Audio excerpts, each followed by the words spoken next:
Welcome, everybody, to this very special edition of the Humanity Transcending Show on Revolution Radio at freedomslips.com. Today is October 31st, 2013, and I have with me Christian and PJ from Global Trust Education Network here to discuss their upcoming webinar, Living Free of the System. So let's get to it.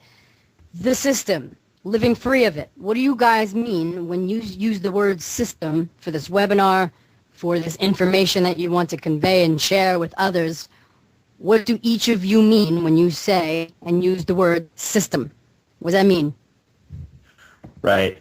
If I wasn't clear before we lost connection, system's a group of parts that move together, work together for a whole. And I was giving an example of an organ like the liver in the human body is made up of cells that work together to perform the functions that the liver performs.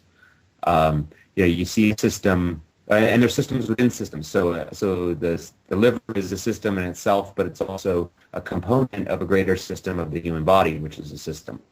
A tree is a system. The cells form together and make a tree. And so when we talk about systems, they're these parts that move together, work together to form some greater purpose, right? And we can look at the similar concepts in say the governance, top-down governance systems that we have in the world. There are a bunch of politicians that work together to make legislation to form a set of rules and operate a whole, that whole system, and it's related to the court system, it's related to the economic system, the banking system, our system of commerce, where, we have this linear commercial consumption based system. Products are made, sold, consumed, and waste is created. The point is that all of these different systems work in concert as well. There are components of the systems that work to form the systems, and then the systems work to form greater systems. So when we talk about the system, I'm really talking about all of these things together, and it's, to me, that the system starts to take on sort of a negative connotation because of the inherent flaws that, when put together, these systems demonstrate. Right? We've got some issues with our systems, and for the most part, I think they're broken beyond repair. I think that the next step for the evolution of man is to devise new systems that can replace these failing systems, the systems that just aren't working for us. What do you think some of the flaws are? Because it's an interesting analogy you use, like when you're describing the word system, paralleling it to the body, and how the body is like a synergistic system of, different parts that make up the whole, but they all work it together for the whole. So we know with the body, if the thinking, you could use the word flawed, if the thinking is off and maybe not so harmonious and even keeled and balanced, that can throw the body out of whack. Toxins, right? Certain toxins can throw the body a little out of whack. So could we liken it then to that these systems, these political systems, these governmental system in place, what is the toxin? What is the flaw? Why is it not working, do you think? Well, I think there's a sort of toxin that's prevalent throughout many of the subsystems, and that's a combination of greed and the need for control, or the perceived need for control. But that only becomes apparent when you look at the systems independently and figure out what are the main flaws of each of the systems that we're dependent on. So, like, for example, I think the system of capitalism is fundamentally flawed because all value is placed on scarcity. When you have, obviously there's a need for commerce and exchange, at least in today's society. But as long as we put all the value on scarcity, all of the value is misplaced, because scarcity doesn't have value. Scarcity only has value in a capitalist equation, right? And isn't it a myth anyway? Because, I mean, now that we know from quantum physics, right, and the scientific world, and even the ancients would tell us about this, there's abundant energy, 0-point energy field. There's no shortage of energy, which is really what powers everything, including our bodies. So there's no shortage of that. But yet we have this myth, conceptual myth of scarcity. It's a farce. It's not even true. That's right, and it's actually, it's gotten so desperate that to keep that sort of myth alive, that it's apparent scarcity. There's no scarcity of energy or anything else. I mean, there are certain elements that may be only trace or whatever, but we don't have to use those. The truth, the law of the universe is abundance. Right. We're of course we're creating this universe as we go, by our intentions. There's plenty more out there in the universe. So the truth is abundance, the myth is scarcity, and you need commercials to tell you how scarce something is so that you'll run out and buy it, right?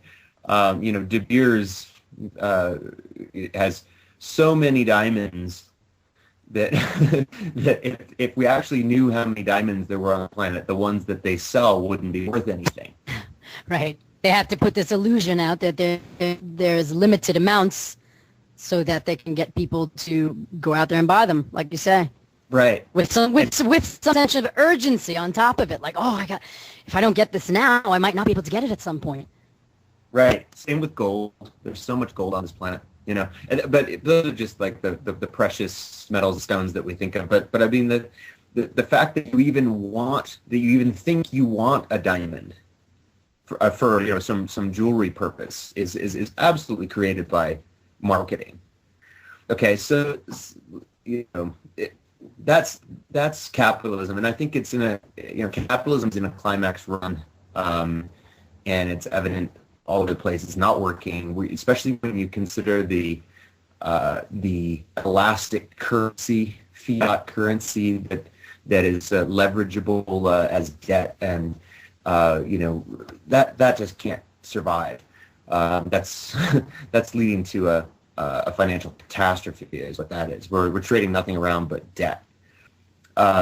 If you look at another system, governance, for example. Governance is a really easy one to see where the flaw is, because top-down governance is how it's done all over the world. I don't care if you've got socialism, communism, a Republican government, a Democratic government, a fascist government. It's still top-down governance. And if you look in nature, there's not a single example of anything that works that way. There's no top-down governance that is by natural design, by nature's laws. Okay, you can't stand on a piece of dirt and wave your hand and order the dirt to grow a tomato plant. Yes, right. And nor can any other creature or any form of energy or anything do that. Right? You guys don't have that power? I have that power. Do you? You grab me a tomato while you're there? That's my Halloween costume. Fantastic. So, the way systems work in nature really need to be used as examples of how these, man-made systems can be rebuilt, because the man-made systems that we have are all about control from top down.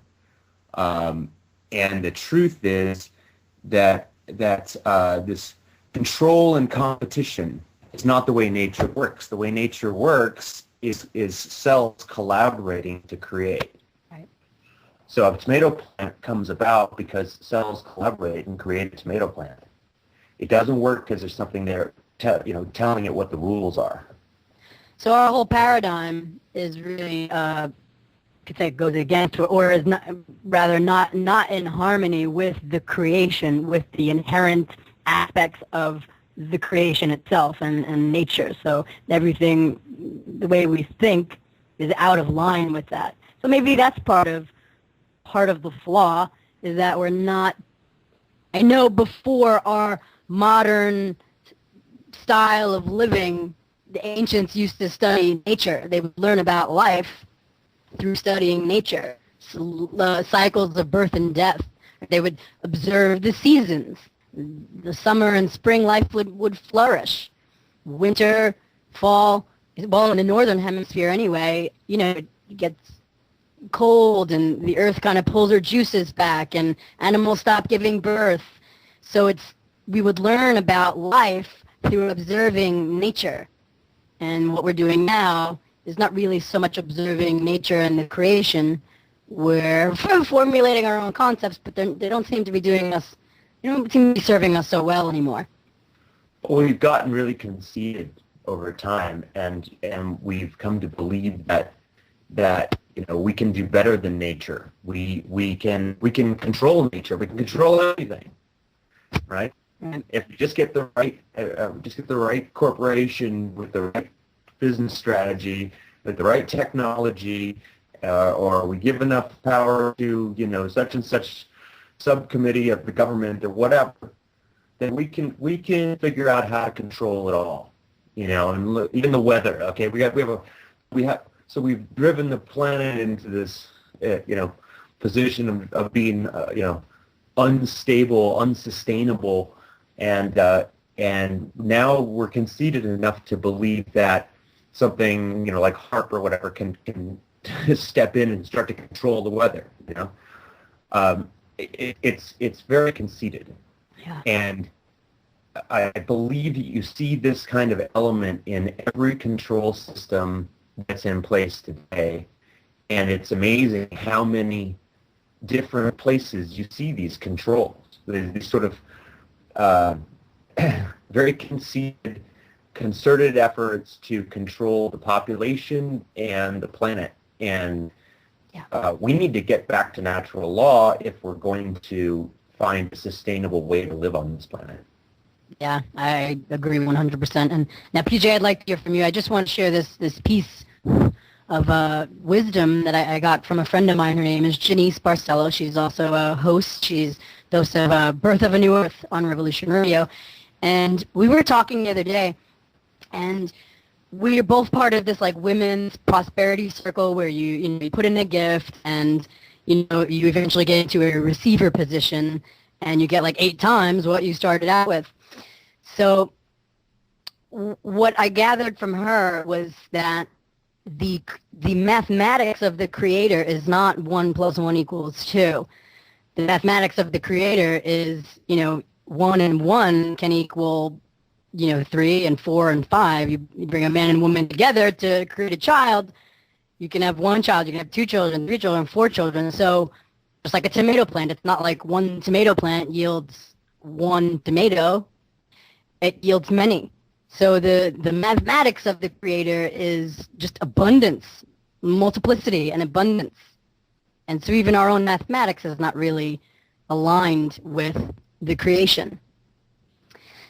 So that's just a little interesting notion to consider, that it goes so deep, this wormhole or rabbit hole is wow, we really tricked ourselves because what we think is not actual reality that is observable.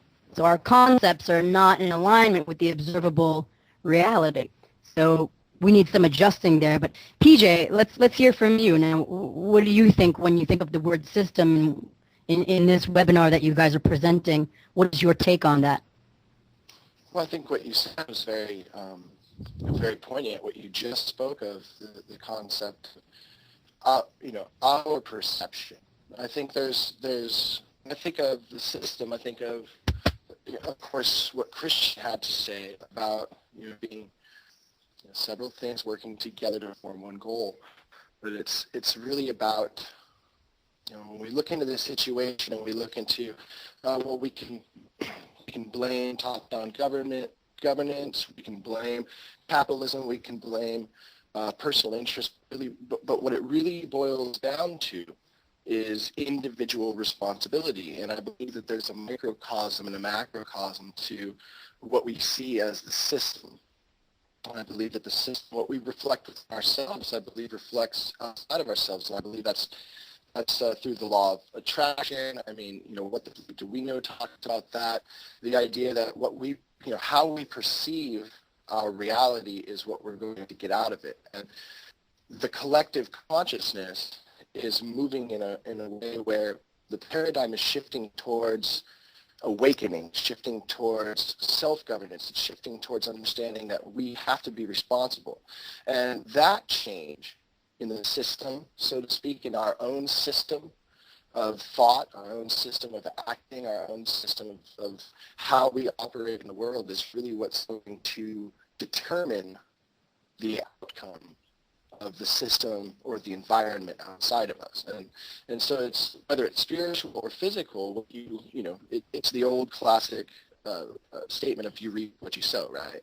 So we have this system where individuals are using and I believe manipulating a wonderful government that allows us to have power. It allows people to have power in certain ways, by way of sovereignty and consenting and social contract. And at the same time, there's a major limit that's been placed on it by way of historical organic laws. And I believe that that's being manipulated right now by private interests, but I believe I have a private interest too.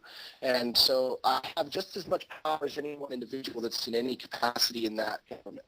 And I can't feel victimized by what's going on. I have to feel empowered. I have to embrace that this is my system, that this is what I'm seeing in this world. I mean, that if I'm going to tune my system up, then I need to change some things in my perception, and I need to use my system to my advantage for the benefit of those that I think, will definitely see benefits. But, basically it boils down to, I think, how we perceive our system and how we can give back by way of our intention. Well, that's really clear. Thank you. So now what pops into my mind is rights. If we are to be people, possessors of rights and exercisers of rights, then it doesn't sound like we can really do that effectively if we're still stuck in the same old paradigms. It seems like that this, for one to possess their rights, exercise their rights, needs even a radical shifting in the mind too, and in the way of being, and in the way of the perception of oneself. We can't, right? I mean, I can't believe I'm a victim and at the same time possess, in that moment, be exercising a right. I cannot hold, right? They just can't coexist in the same moment, in the same space and time. It just can't be. Can't be victim and possessor and exerciser of rights at the same time.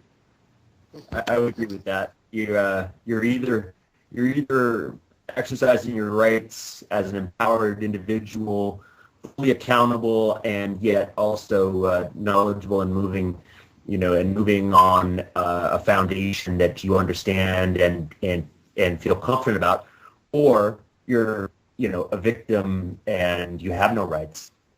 That's really the shame of part of the system now, is that if you are in victimhood, you really have no rights, because you through invisible contracts, you contracted yourself into a position where you're acting on privileges and benefits of a certain society and set of rules, and your rights really don't apply, which is, I think, why people get so frustrated when they go to court, because what they learn is basically the Constitution doesn't even apply there. Mm-hmm. You know, so yeah, if and it can feel victimizing, you know, like just being there, and the well, it is. Yeah, the sort of intimidation factor, and you know, there's no plants, there's no open windows. It's like very closed and very institutional, like. By design. Yeah, right. It's all by design, and that is felt. It was certainly felt by me. I mean, when my few stints in court, it was like. I mean, the third time I was there, after the first 2 times I got arrested in court, the third time I was there, I had 2 people with me, and I was praying, like, all day. Like, we took breaks to just, like, pray together so that I would not allow myself to be arrested again and get myself tangled up in that again. And, I mean, it worked. The power of intention, the power of not being victim, but being powerful, calling on a higher power to help me, calling on my own power to help me, and not being victim was what, you know, allowed me to come back to my dwelling place that night. So it's tough because you're up against like this, almost like almost what seems like a tidal wave of intimidation from all angles when you're dealing with the you know, police officers and the judge, and it's all, like you said, by design. So it's not like what talking to the audience now, and even myself, it's not like this is some easy task. It requires a will, a strong will, and a willingness to follow through and keep going. It's not something that can just like happen overnight, especially not when we come from the programming we've come from. You see what I'm saying here? Yeah, absolutely. I think the key for me in getting completely out of that victimhood feeling permanently was working on a really healthy position of detachment. Like if you're attached to a specific outcome in anything that you're doing, then you kind of fall into that sort of victimhood trap. Okay. Whereas if you are open to any outcome and you just put your best intention and your best effort toward a goal, but you're not attached, you don't feel like it has to be that way or else, then that practice can really serve you well. Because what happens in police encounters and court and mortgage situations where people are losing their houses or whatever might be going on, is if you get in this mentality, and mortgage situation is perfect. If you can get detached from your house, you might be able to save it. You might be able to still be in it, right? Right. But if you fall victim to the, oh my God, but it's my house, I can't, what am I going to do if the bank takes it? Then you're a victim. So, it's a really interesting practice to form a healthy detachment to whatever you're doing. And it doesn't mean to say you're not interested or you're, you have a conscience or anything like that. Not at all. It's like I have this goal and I'm going to, do my best toward this goal. But I know that, it's all perfect, whole and complete, this experience I'm having. Whatever happens is fine. And if you can get yourself into that space, then you can actually prevail, because then you're powerful. There's nothing they can take from you at that time. Okay, I got it. So to regurgitate it in my own words, so that could be likened to then we have detachment. Another way to say it could be like being open to various possibilities that are in alignment with your intentions, instead of because the detaching is like locking down onto one or two possibilities when, our senses are so limited, we can't even see the possibilities that could be brewing and manifest for us. So the detaching in a way is opening to, more than what you think about how it could turn out. That's right. And being open to, possibilities that, because your life is a series of choices among infinite possibilities, right? And if you start to cut off options by being very attached to a future outcome. Well, the future is just fiction anyway. The past is fiction and the future is fiction. The only thing that's true is here and now, and that truth is infinite. So it's interesting the way sort of the geometry of space-time and our experience works, right? And if you start to get attached to something you must have or must hold on to, or some belief system, that's a big one for people. If you're strongly attached to a specific belief system, I don't care if it's biblical rigor, or you're a Muslim, or you're a scientist and you believe yourself to be a complete atheist, or whatever. In these different belief systems that develop, I think there's no right or wrong. There's only advancement of your understanding. Right? I like Terence McKenna's way of talking about it. He says, don't believe anything. If you believe in something, you're automatically precluded from believing its opposite. Now, this is quite difficult because the mind, wants to know and wants to solidify things. It's like that. That's how the 3D world comes into view, right? Like when we lock on an observation and a perception, then it forms. But then likewise, there's something to being open, because there's that other side. There's like a co-creative thing going on. There's our limited capacity to create with the mind, and then there's like some force that meets the ideas of the mind. So it's really like a dance with creation.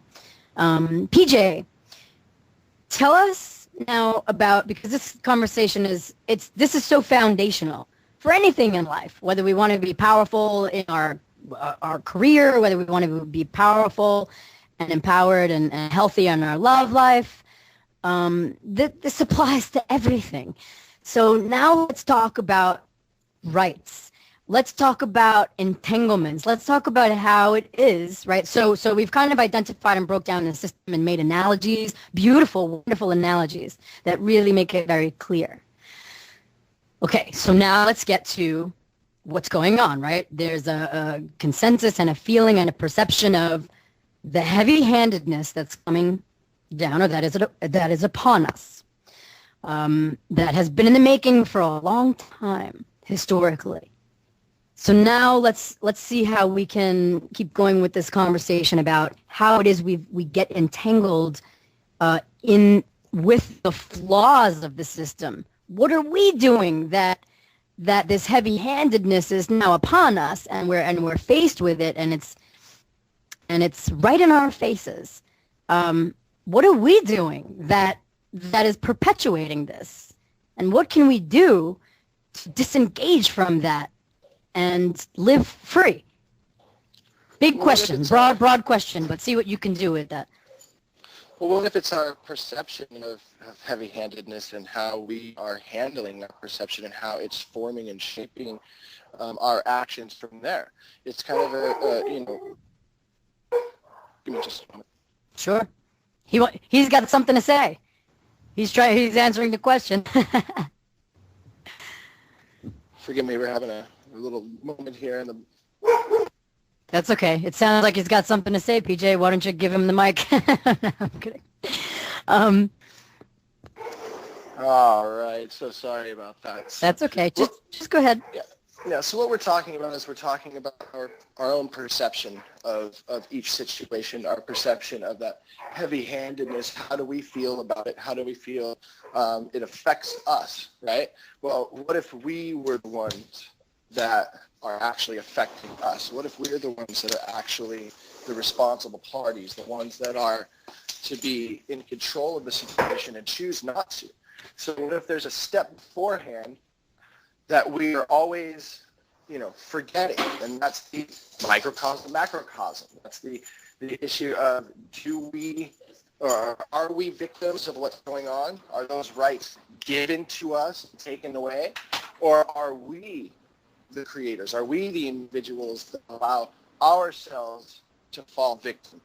And do we take and have a conscious choice to make before we fall victim to that? So there's a step before that I think a lot of individuals fail to recognize, and that's that they have the choice to be in consent of what's going on, to fight what's going on as if they are still a victim and need to fight their way out, or choose to consciously make something different, to create something different. And that is what I'm talking about in terms of individual responsibility, is how do we take this as our own and take full responsibility of it? Because if we see the heavy-handedness, then that heavy-handedness could at some time, in our perception, come down upon us. But if we're in a perception of living free of that system, I hate to sound cliche, if we're in a position of knowing that we are free from the get-go and that we choose to step into any contract, whether it's invisible or not, by our consent and by our action, by our perception that things are the way they are and that we choose to accept them as such. So when we step out of that box and we allow ourselves to operate at a different perception, then we realize that we are fully responsible for everything that we see around us, and we're the only ones that can create a reality that is what we want in our lives. It's not what's around us. It's not our environment. Although there are, as we talk about this, there's several levels of understanding from basic physics to quantum physics to epigenetics to, all the way up to conscious thought and conscious intention of creating our own reality around us. So when we take that and we take responsibility for that every moment of our life, we create the world we live in. And this is a hard thing to swallow when when I bring up things like war and trauma and, perhaps losing, physical ailments, losing an arm, something like that. Do we create that for ourselves? Well, and I'll throw in another example, and this is really cool because we have a man by the name of Kevin Annett from, I think it's the International Tribunal. It's like an investigation into crimes of church and state, and this is a common law court and common law de jure jury that's been created by him and others, and they have issued international arrest warrants for the ex-Pope Ratzinger and others for child sex trafficking and the raping of children and the protecting of Vatican clergy, knowing that some of them are child rapists. So there are some things that how do we reconcile this? Because there's different ways we can go about it. We could stick our head in the sand and I feel like maybe sometimes the New Age movement with its focus on, think positive. Yes, think positive. And yes, think positive about even a situation like that. But we must act positive and do things then that can bring harmony to that situation, because there's pain and there's sorrow and there's a lot of suffering that has happened. And so when we talk about victim, some of them are children. And so how is a child aware, because they're not really taught, maybe if they were taught from young about their rights and how powerful they are and that they're in control of their life, then maybe these things wouldn't happen. So where do we take responsibility? I know we take responsibility, like you're saying. First and foremost, has to happen. We cannot exercise rights, cannot have rights if we're not being responsible for our life, and at every level. What comes up for you, when I'm telling you about these situations that are real for people? By the grace of God, I have not been raped by Vatican clergy or anything like that, but people have, and that is painful. That we have this happening in our collective. This is difficult. This is a really difficult topic, right? Because what I had just spoken just a moment ago is extremely idealistic, and it is very, very difficult to control in any real aspect of life. Is to control horrors or traumas, things that happen to people. Ultimately, and I hate to say this as an answer because there is no real good answer, but I feel that over a series of generations, if there is a knowledge and an individual responsibility that is spread throughout a population, spread throughout a culture, internationally and globally, and even hopefully galactically someday, I think there is a shift that will occur, and it's not going to happen tomorrow, but I believe that there will be an eventual shift that will occur generation to generation to help these things, to help cease these things from happening, or to limit them in some way. But can we stop all the bad in the world? Is all the bad bad? Is all the bad neutral? Well, How not do we not can we stop it, but what can we do to create difference? See, you just There we said go. something. Yeah, you said Exactly. something important there before. You said, we have to assume responsibility first, and then create something, That's positive exactly or different. right. So And that's so- what and he's so- doing. That's what I believe. With this common law system he's developed with others and jury. I believe that's they're bringing accountability to the situation using the organic laws that are Yes. that are well established. And so, to me, that's a positive thing. And I'm just, honored to be in this man's presence. He really is. He's gotten messed with big time, because of what he's doing. I But think it's it, very impressive. To Yeah. add to that story, my wife has a friend that ended up going into military and ended up with props, and his business is to hunt down major CEOs that have been investigated and found to be involved in child trafficking, child abuse, whether it be sexual or whatnot. Basically, these are major head CEOs, and so oftentimes when you see a CEO resigning, when you see somebody in a major position resigning out of nowhere, most of the time it's him and his team. It's a private team of, I think, like 10 or 12 people going through, investigating, capturing him, and forcing them into basically giving up the entirety of their wealth and putting them in a position where the only place that it hurts them, which is their pocketbook.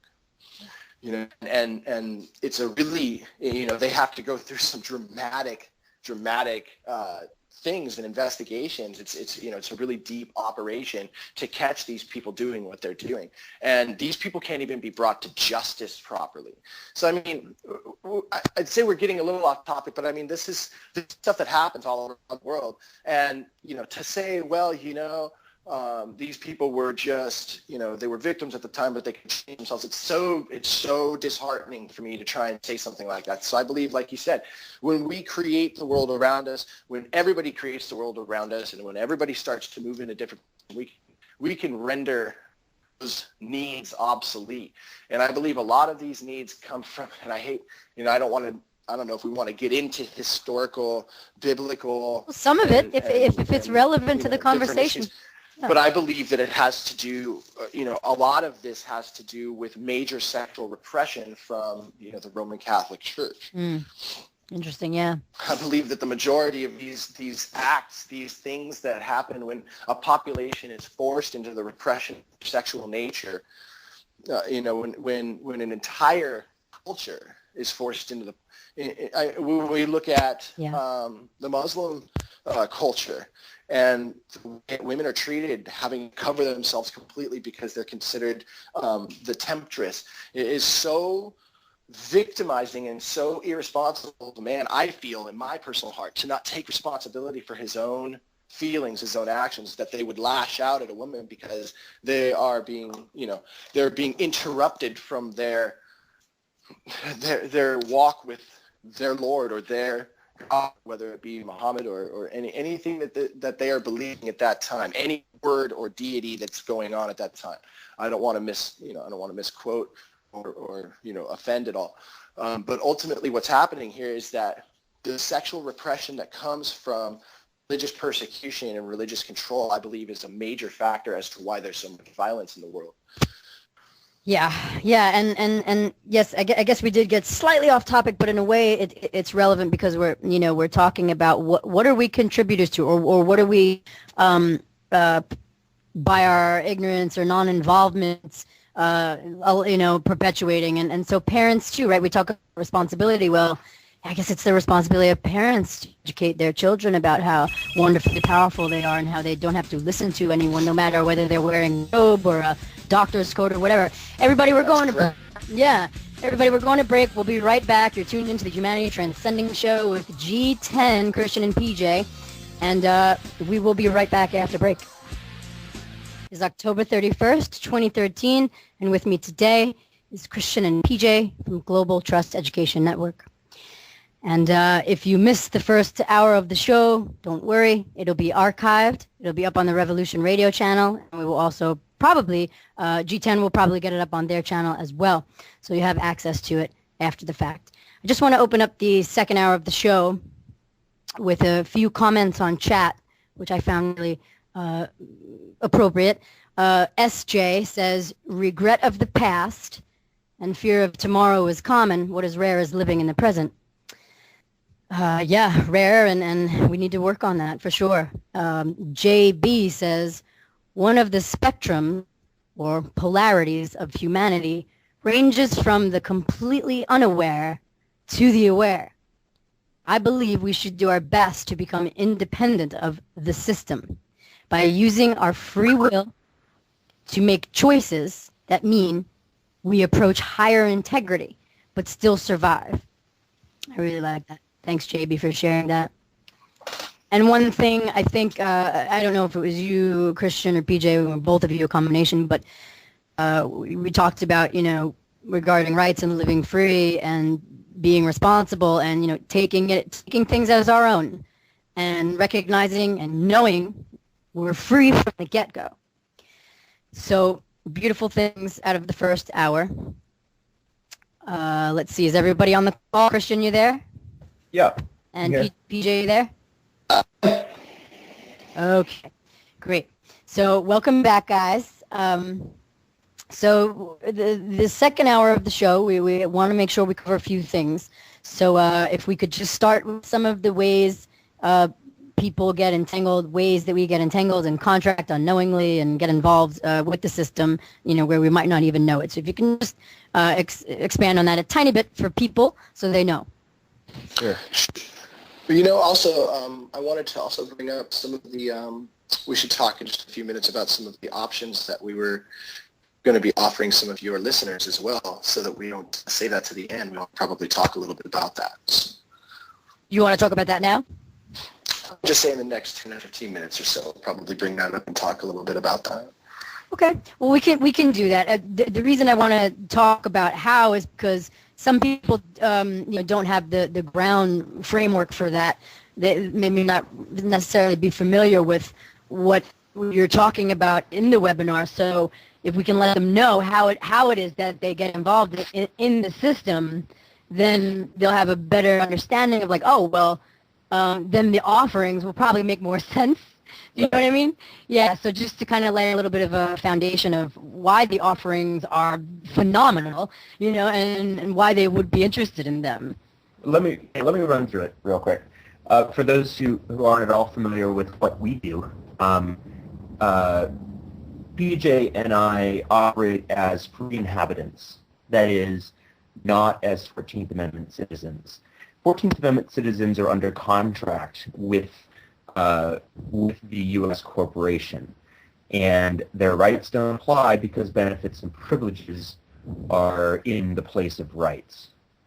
Article 4 of the Articles of Confederation tells you that a free inhabitant is entitled to all of those rights and privileges without having to use the charter, which is the 14th Amendment citizen, to operate that way. So how do you lose your rights and start to operate as a citizen under benefits and privileges instead? It starts with the birth certificate. There's the informant, and it says that's what they call it on the application for the birth certificate, informant. Okay. There's a person created, and a person is not the same thing as people. Okay, a people, which is both singular and plural, is an individual. Okay, it's a soul in a body. A person can be completely fictitious. Now you can have a natural person, or you can have a fictitious person. Okay, or a juristic person. So the juristic person is the citizen. And it's this all capital letters person that's created with the birth certificate and then enters into commerce with the Social Security account in the United States. Now, in other countries, it's very similar. but they're different. They're different contracts. It's like a franchise, right? It's a franchise of the United States government. And you could say that this person has a legal life, like the woman or the man has a natural life, is three-dimensional. The person has a legal life and is like two-dimensional on paper.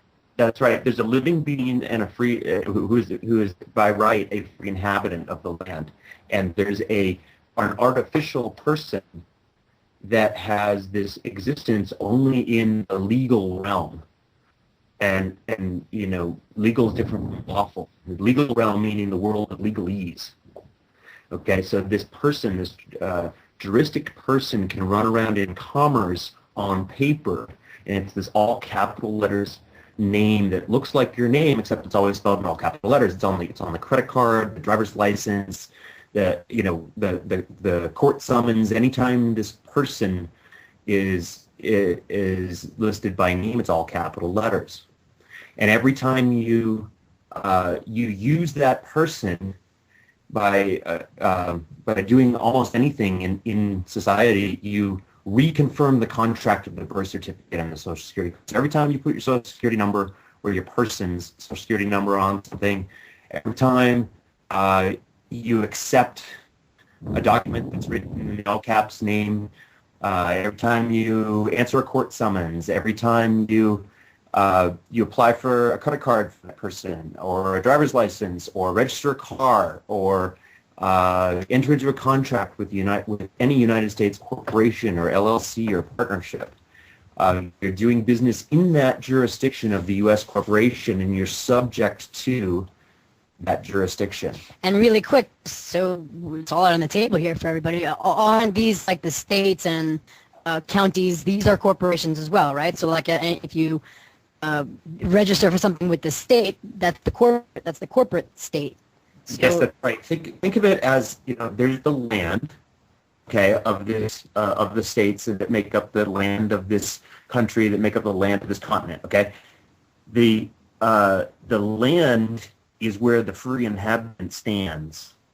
And then there's this overlay of fiction. Think of it like a veneer that's this fictitious overlay over the land, and that's where the plot maps are drawn from for your property taxes. Mm-hmm. That's where the state lines are drawn. That's where all these distinctions made that are all fiction, because it's just land, right? But we've created this veneer of fiction over top of it, and your rights stand on the land. But if you're allowing yourself to be drawn into that veneer of fiction, which is what everything commercially operates on in the public, then you're no longer standing on land. You're standing on, you're in that fictitious world, and new rules apply. And so the corporations that are state corporations and county corporations, are these basically owned by kind of like the daddy corporation, the United States? Does it all trickle? Is it trickle down? Is it all?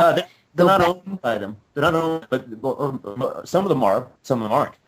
The counties are, but Bank of America is not.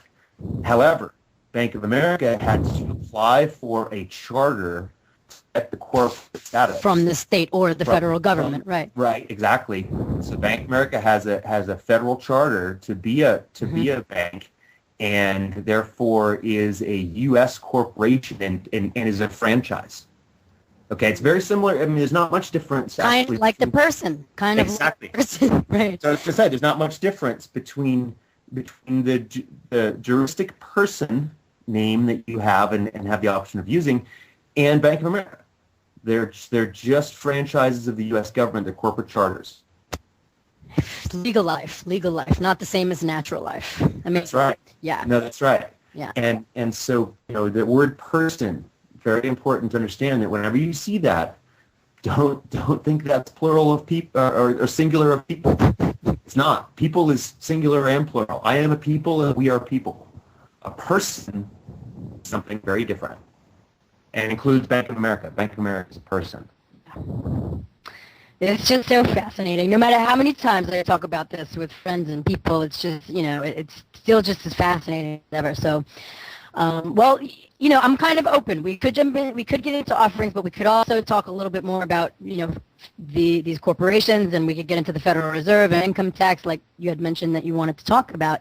I think that might be better as well, too, because then, again, it'll give people more understanding and foundation when they hear, what's going to be taught, the education that they can have access to, why it will make sense to them. So what can we say about the Federal Reserve, and what can we say about income tax? I'm going to totally let you guys roll with that one. Well, okay, there's nothing federal about the Federal Reserve. I mean, that's an important point that if there are any listeners who don't know that yet. I mean, I'd say 20 years ago, nobody knew that. Now almost everyone knows that. The Federal Reserve is a private corporation. There's nothing federal about it unless, of course, you count the stranglehold we have on our federation.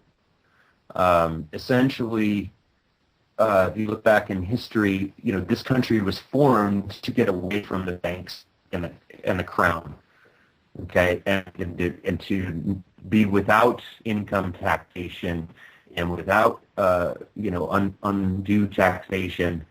And, you might recall the Boston Tea Party. I know I'm not talking about the conservative right-wing group. I'm talking about the original event. This is a country that was designed from the get-go, from the Declaration of Independence and all the blood shed for that, that came after that, right? And through all of the organic laws, including the Constitution, this country was never designed to have an income tax. It was one of the things that the founding fathers were rebelling against when, July 4, 1776, the first of the organic laws was created with the Declaration of Independence. And so that brings us to where are we today? And here we have an income tax. Okay, there are a lot of tax professors would say that income tax is unlawful or illegal. I don't think it is. In studying the equation, I don't think it is, but it's only present on a very, very, very, very narrow path of complete fiction. You remember I talked about that veneer of fiction, and this only is legal in this country because of very creative wording after the Constitution and a very careful reading of the Constitution as to how could we, how could we create this income tax? Right? Clever, very clever. It's very clever, and it makes it actually legal, but totally without the intention of the Constitution.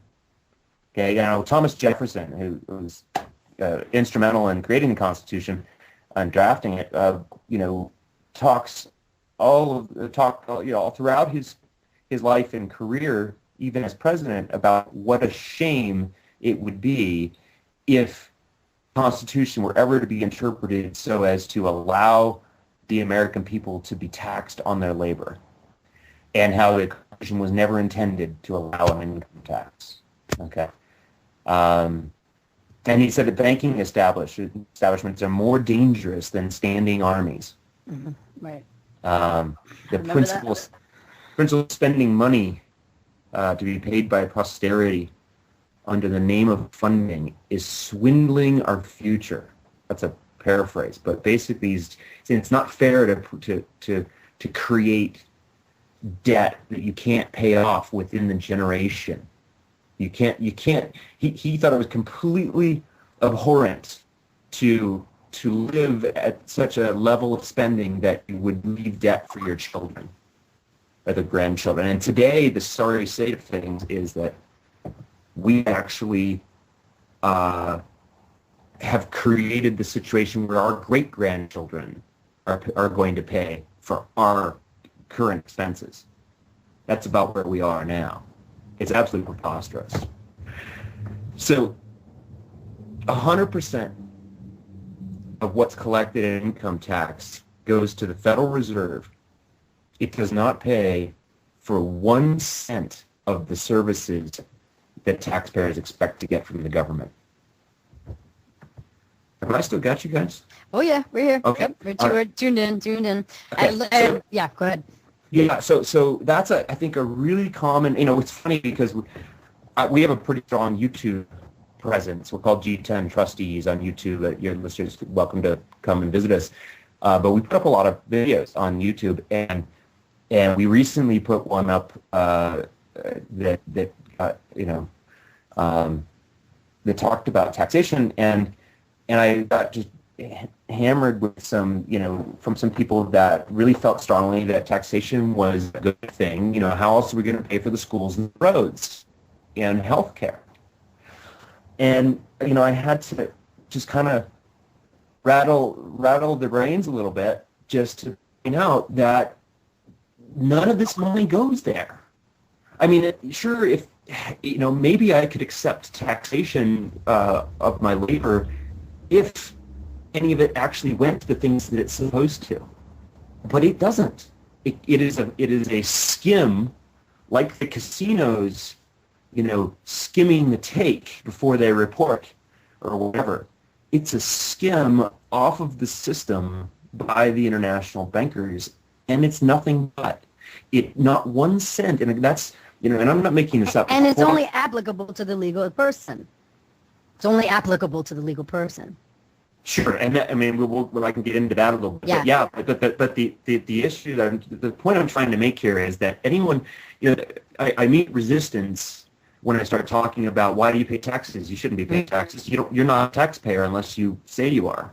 And people say, well, what do you mean there? My grandparents paid taxes. My parents paid taxes. I've paid taxes all my life. Who's going to pay for the schools if I don't pay taxes? And my point is that not 1 cent of the income tax goes to anywhere other than to line the pockets of the Federal Reserve bankers, a private banking conglomerate. And that is according to the Grace Commission report, if anyone wants to look it up. Yeah. Oh, yeah. It's a really necessary point, and this is hearsay. It's kind of fun to throw out there. This recent whistleblower, Karen Hughes, she's supposedly ex World Banker, an attorney, and she's recently said those taxes actually go to the Vatican. And if they go to the banker, they make their way up to the Vatican too. So interesting little anecdote, but I've gotten that response too from folks. It's like they will say, well, if we didn't have taxes like that, there'd be no roads. I've heard that exact same one. And it's actually people build roads. It was from human labor is what made the roads, technically speaking, and resources really. But yes, I've gotten it too, and it's just a moot point. But it's just because they lack understanding. They don't know, and they're maybe not seeking to know. No, that's right. And one of the key things that I think we can do now in all ways, right, and in everything that we've taken for granted in the past is to seek a true understanding of what's going on, right? We're in the apocalypse, which is destruction and death and devastation. But the apocalypse means lifting of the veil, the revelation. Okay, in that period right now, we're becoming really clear to individuals all across the globe. There's this really pretty solid awakening going on. Very solid. Yeah. Oh yeah, it's great to see, and the powers that be are finding that their control mechanisms just aren't working like they used to. We have the internet now. We have all kinds of advancing energy technology. We have things going on that they're not able to maintain the control that they've enjoyed for so long, that's enriched them for so much time. And so now we're at a point where, with this great awakening going on, you got to question everything, and you got to look for the truth. And so one of the things that we really try to do with GTEN is dig into a topic and show where the truth lies. And this whole taxation issue. I personally, I believe that we need to create parallel systems that work better than the existing systems without attacking the existing systems. And what better way to do that than to set up private express trusts outside of federal jurisdiction and fund them with the funds that we've paid in the past to the IRS to squander away to the Federal Reserve Bank. Boy. All right, so I would like to maybe get into the offerings now, because I think we've created a solid foundation, at least as solid as we can get, within this short show we're doing. But I think people have a good inkling to what's going on here, and so I want to share, the special offering that you've offered me and that I can offer other people, which I'm really happy about. And so I want to actually tell everybody that the humanity transcending right is down, and it's not to be revived. I find myself evolving and still the concept of humanity transcending, but it's just applying more of my evolution to the 3D reality now, and so what I'm doing now reflects that. So the new site that you can see what I'm up to is internationalcontractsregistry.blogspot.com, internationalcontractsregistry.blogspot.com, and on there is a tab. It says Private Trust and Rights Education, courtesy of GTEN. And so because GTEN is giving me a special offer, I can offer this to you. So I'm welcoming you to this special offering from Global Trust Education Network, International Contracts Registry, and Humanity Transcending. I myself, the folks at Humanity Transcending and International Contracts Registry are members. We're members of GTEN, and I truly, from the bottom of my heart, with all my authenticity, highly recommend the GTEN offerings. I consider GTEN webinars, libraries, and other offering the equivalent to like an Ivy League school or a top-notch university for free men and women, or men and women who want to live freely. Anyone serious about acquainting themselves with their rights and exercising such rights would do very, very well to engage in these educational offerings, in our opinions, which derive from being members and being directly engaged in the education ourselves. So the offering is, GTEN has several amazing webinars, and they're going to tell you about them, but they're mostly going to be talking probably about living free of the system, the one that's coming up soon. Maybe they'll touch briefly on the other ones too. But any one webinar is $20 off, and for the whole series of each webinar is $50 off. So that's an amazing, and they're running like crazy specials too. If you sign up for the private trust education, you actually get trust web structures for a limited time together for no additional donation. So it's pretty awesome, and I just encourage you to seize these opportunities, because our freedom is at stake, and if we want to be responsible and take responsibility for our lives and act on being responsible, then this is one of the stops along your journey that I believe will be invaluable to you. So if you guys would now touch on, your end and how you want to deliver that. I think it's great that by just coming on your radio show and you became familiar with what we were doing, or I guess you had to be familiar with it somewhat before we came on the radio show, or we wouldn't have gotten the invitation. But I think it's great that since the time that we first met and talked on your show, you dived into trust education and have now just completely utilized what we've been putting out there for our members to recreate what you're doing. It looks like you're up to great stuff. So thank you. I think that's awesome. It's so cool. Yeah, I'm loving it. I'm loving it. I'm feeling freedom in myself, whereas when I was in most of my learning in the beginning, I wasn't feeling it yet. I wanted it so bad, but it just wasn't feeling it yet. It wasn't comfortable. Like, it's getting more comfortable now to just say free and be free, but it wasn't comfortable in the beginning. It can be very overwhelming when one starts, digging into this sort of information, and so one of the things that we try to do is we really drill down to the root sources and understanding, before we move on to the next topic, and so we've done that with about 5 different series. Our news is the next couple of Saturdays, well, not this one, but the following Saturday, 2 Saturdays, we'll be speaking in Kalapoa, Hawaii. That's the big island in the Puna district.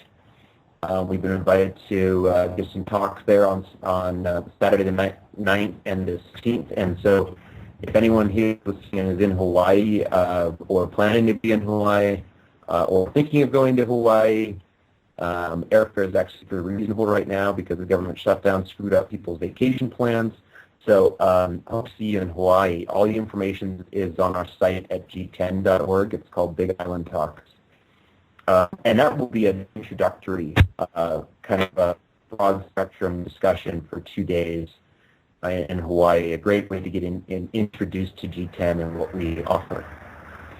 We also have... That's freaking awesome. I'm just sorry to take like 10 seconds to just like revel in how wonderful it is. You're going to Hawaii and you're just going to be doing what you love over there instead of, you know, where you are right now for a little while. Yeah, that's awesome.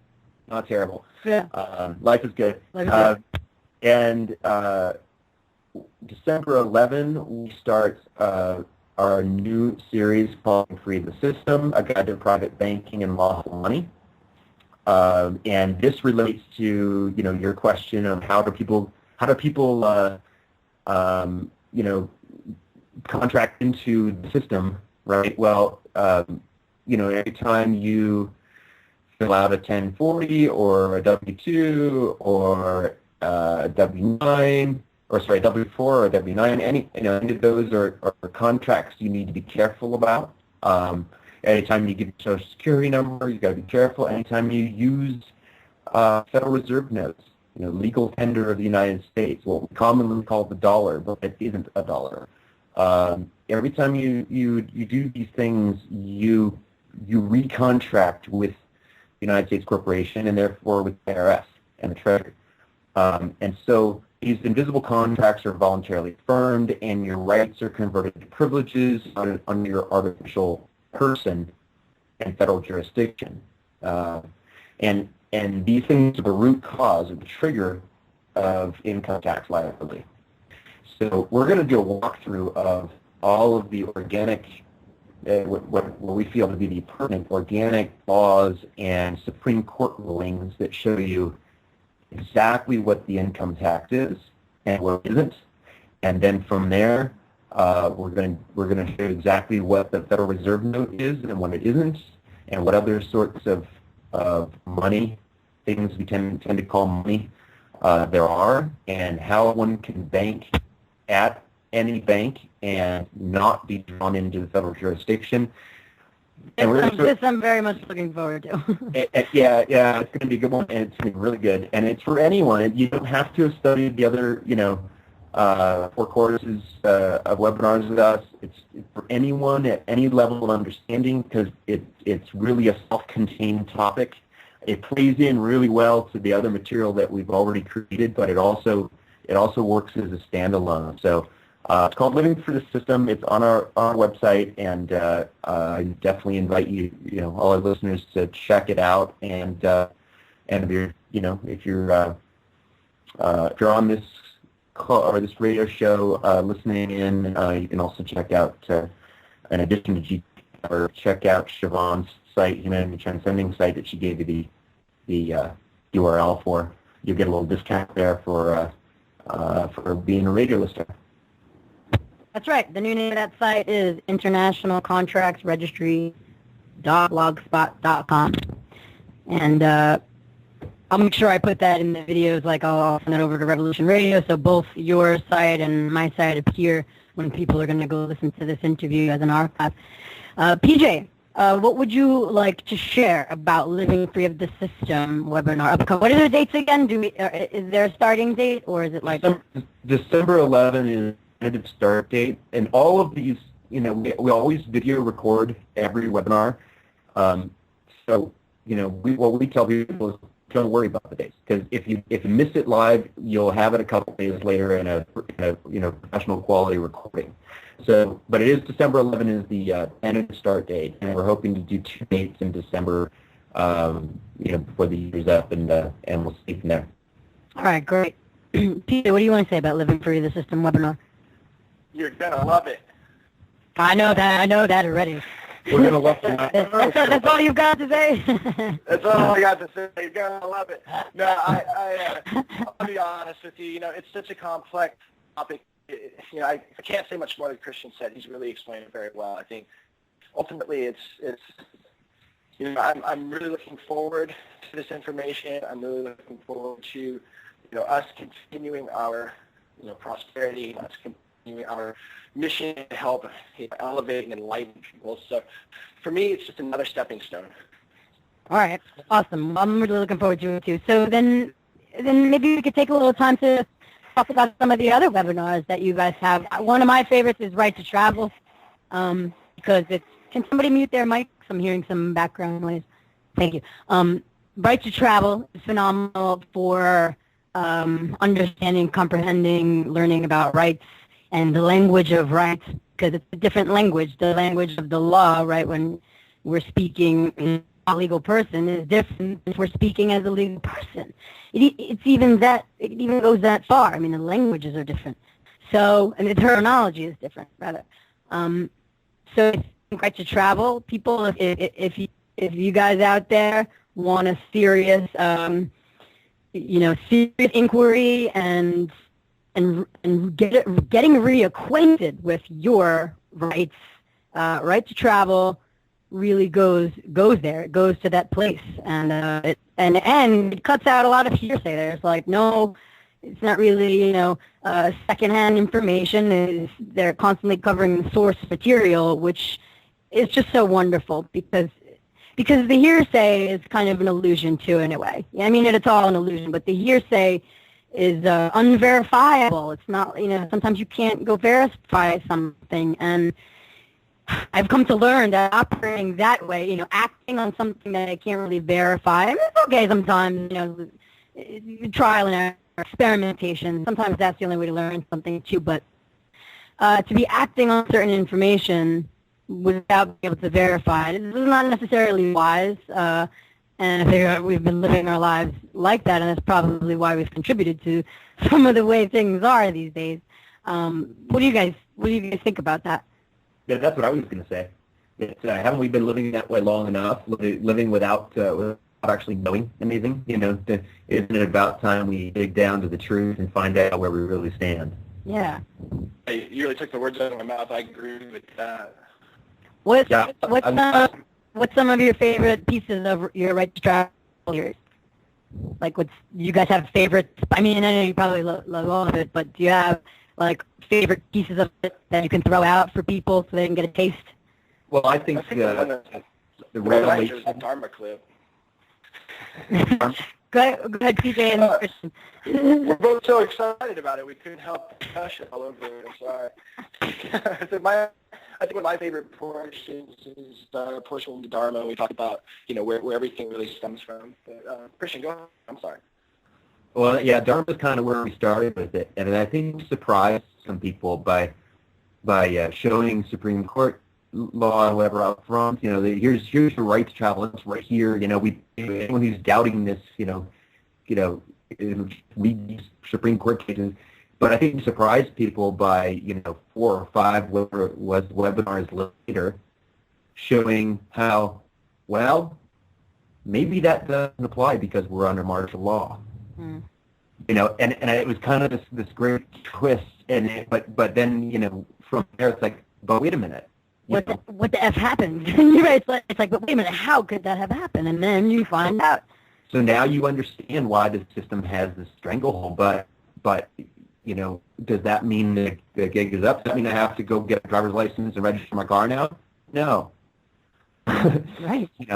So I think there are some interesting twists and turns in people's understanding, and I think we did a pretty good job of digging really to the root causes of how we have sold or traded our rights for privileges and benefits, and how we can undo that. I've undone it, and others have too, and it's possible. And my practice, and I definitely practice what I preach. My practice is to live as a free inhabitant, as defined in the 4th article of the Articles of Confederation.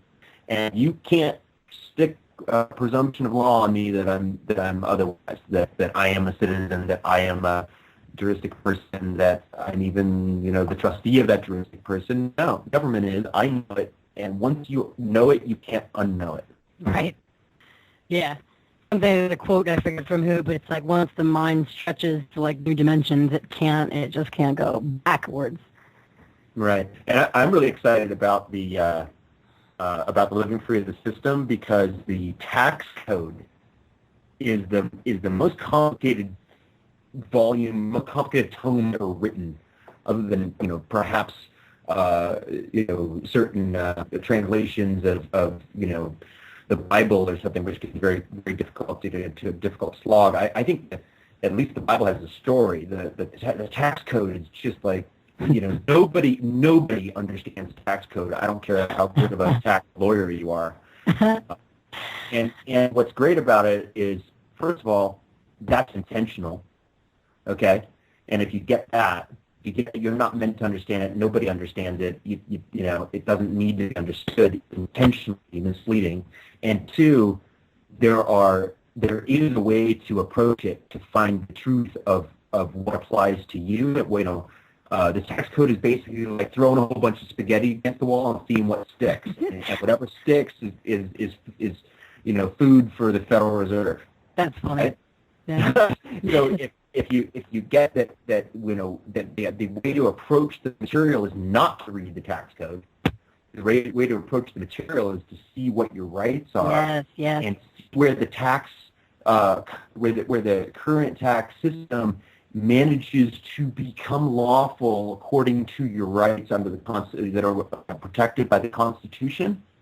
There's a very, very thin point there that actually means anything, that actually gives the federal government the right to collect the income tax. There is a taxable event that occurs, and without that taxable event, there's no income tax lawfully collected. You're not a taxpayer by the definition of taxpayer. And so what's that event? What would you say that event is? Like the birth certificate, or the application for the social, or? It's the use of, well, there are several, but they're easily avoided. Okay, the more difficult one to avoid and that requires some actual knowledge of how to do it is the use of the Federal Reserve note. Yeah. It's a bunch of things. It's if you use your Social Security number, if you file a 1040, if you do your I-9 a certain way, if you do your W-4 or your W-9 a certain way. These things create too, but so the solution is actually fairly simple, and it is the topic, it is the name of the upcoming seminar. For the System Guide to Banking in Lawful Money. Yeah. Excellent. Private banking in lawful money is how you do it, and it's not any more difficult than public banking in currency. Well, can you share anything about the Federal Reserve notes now, or do you want to save it for the webinar? Anything? Well, I could share this. Everything which is really great and inspiring is created by the individual who can labor in freedom. That's a great Einstein quote. His other great one is, the hardest thing to understand in the world is the income tax. We're going to spend 6 to 8 hours on the topic starting December 11, and most of that time is going to be Supreme Court cases, so you understand what the tax is and isn't, and what currency and money are.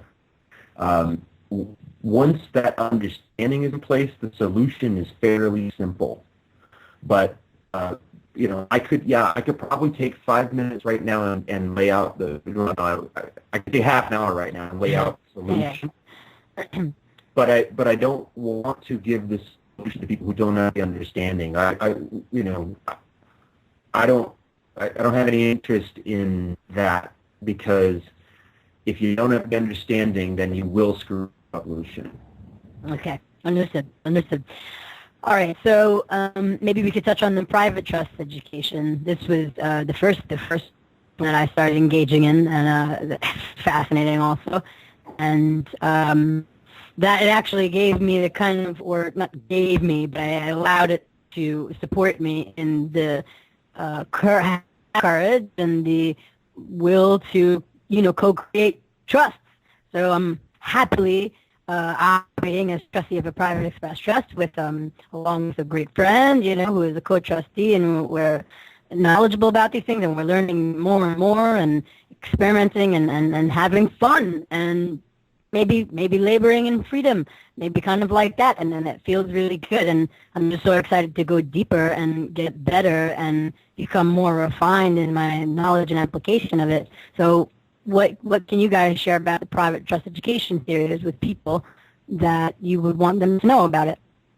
The private trust education series is, I believe, our fundamental, our primary source of our education we provide for our members. And it comes back, we were talking about it in the first half of the show, which is, understanding contracts that we're in, what we choose to operate in has to do with our understanding of the contracts around us and what we consent to. And when we fully grasp what's around us, what we have control of, we can understand that we have the right to create contracts without any third party present. And by third party, I mean an individual such as a government or a state government or a federal government that is issuing a charter to allow us to conduct business through. Rather than do that, we have no need for that. So what we've done is we've created our own will and testament, so to speak, our own trusts that conduct business for us privately. And I think that is, once I leave a legacy for the future, we want to affect the world around us positively. I think that is one of the best ways that we can do that is by forming and creating a legacy that will live on beyond our lifetimes. And that's what we help to provide people with. It's really a beautiful thing, and it feels nice to have trust with with other people to have that and work from that place. It's weird, assuming trusteeship for me has been like it's almost up the ante for me to for being responsible and accountable and taking it very seriously. It's something to be taken seriously because it is kind of like Carlton White says, it's a way of life, So yeah. In an individual way, we're kind of breaking through the perspective of we need to do it on our own, or we need to be competitive, or we need to get one over on the next. And it's that basic fundamental understanding that two heads are better than one, and that as we team up, the sum of its parts, or the sum of the whole, is greater than each part, right? Or I'm sorry, I said that completely wrong, right? The whole is greater than the sum of its parts. Would you like me to say something? You want to keep digging deeper there, CJ? Say it again. The great thing about private trust education and trust substructures, which really go together, and together they're the new member special at our site, GTEN.org. But what I think is phenomenal about that material is that it allows one to stand outside of federal jurisdiction, to really live free of the system, and to create something and protect it. Asset protection is a built-in part of that kind of structure, and liability protection is a built-in part of that kind of structure. And so you can really create your castle and defend it, and from there create something that is not dependent on the existing systems, that operates on its own right, under natural rights, under the laws of nature, and is applicable to anything that you want to create. It can be used for any purpose that you see fit. And I think that's really what we need to look to today to start to correct the course of mankind's path here. We need to stop depending on the existing system and start looking to create systems that function in ways that our current systems can't. And the trust is the tool to do that with. Yeah. It can also be used for all kinds of other purposes. I mean, the Rockefellers and the Rothschilds and the Kennedys use it for just asset protection and control and whatever, being outside of the jurisdiction. It It's nothing new. It's been in the system for a long time. It's a part of the system. However, it is the one part of the system that takes you out of the system's control. Hence why they use it. That's right. Yeah. Right. And it was really, knowledge that was hard to come by, until a couple of different groups and organizations, including us, started making it available at a understandable and reasonable way, And even fun way, there's music in the webinars. It's not like a boring,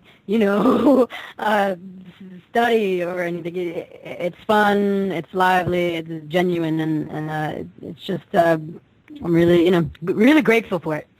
So what I'm seeing, I guess, in a way, with like families like the Rockefellers and the Rothschilds, and I guess through their foundations too, which perhaps are giant trusts, they can grant a lot of monies and giftings to universities and kind of maybe steer a little education a little bit.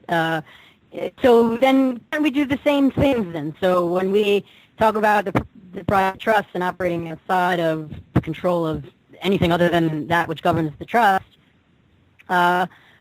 we can create assets, preserve assets, and expand that, and ourselves become the steerers, not of the whole of society, but the steerers of what we would like to see.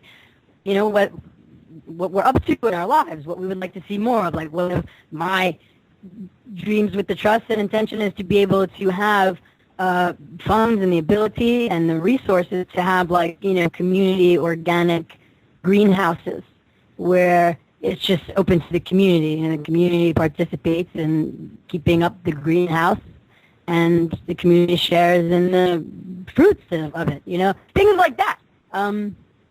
Well, that's a totally cool example. I mean, first of all, it's a great idea, and it's something that we need to localize and regain control over our crop production, right? So I think that's a cool example, but it's also a really good example of what could work in trust, because there's no need for that private organization to interact with the public at all. Okay, so that private organization could do that on a piece of land that it owns, and it would be, or the leases. I mean, you'd have to figure out that one public interface to the plot map and the property taxes. Okay, that would be something that would come up in our trust web structures, of course. But just looking at the organization and what it does, I mean, it's a member organization that grows food and eats it. There's no further interaction with the public. It doesn't need a license or a charter. It doesn't need to be a corporation. Doesn't need to be an LLC. Doesn't need to do anything it doesn't want to do because it's private and member based. That's a perfect example of where a trust could operate that and be completely outside of federal jurisdiction. Right. And the trust gives authorization for those things, like much like the United States trust or the state trusts, that give a license, right? If they assume control over the car and the car is res and now becomes a motor vehicle, they start issuing licenses and registrations, and right, so they're authorizing the legal person to use it. And so the trusts authorize the trustees to carry out certain duties and do certain things. It's like the same. It's like the same things, like all parallels. The trustees are going to manage the operations, and the beneficiaries are going to reap the fruits of the trust, literally. Yeah. And the beneficiaries could be communities, like, again, like you said, from the ground up, top-down governance, not working, it's not in alignment at all with the natural creation and the natural order that was observable to us. And so through the trusts, the private express trusts, we can actually become more in alignment, should we choose, become more in alignment with the natural order and create things along the lines with that for generations to come. That's why I think this is such a brilliant example that you brought up, and I'm so glad you did, because your juristic person the fiction, doesn't eat, it doesn't labor, okay? It doesn't manage anything, right? So when you're talking about a food growing operation, you know, there's management, there's labor, and there's eating involved. and your you know, juristic person, the artificial person, doesn't do any of those things. So there's no reason that this involves that artificial person. Right. It's all about your people, your individual, right? Your free inhabitant on the land, growing the crops, eating the crops, managing the organization. Yeah, real living people. That's all that's here, right? Real living people and our concepts which manifest and get put on paper or we build or whatever we do, but all there is people. That's it. Right.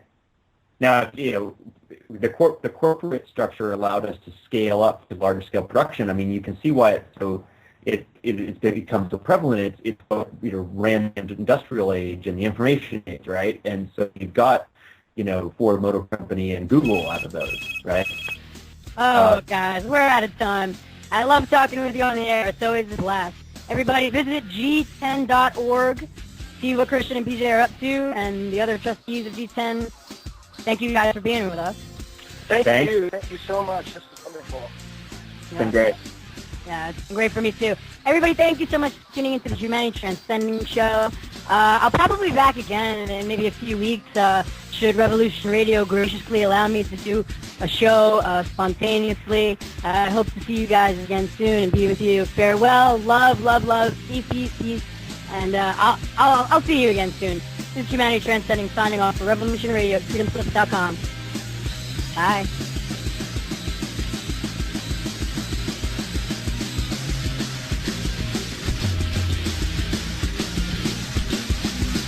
Thank you for listening to Revolution Radio.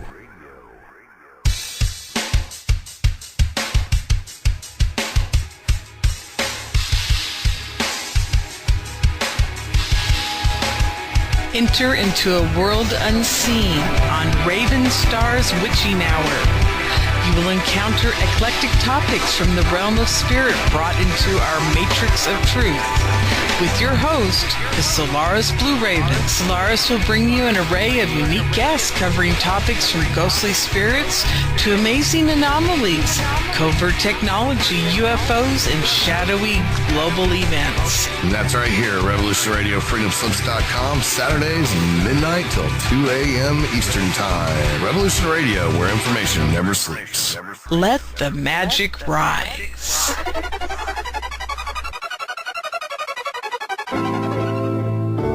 So you want to know about the futures, huh?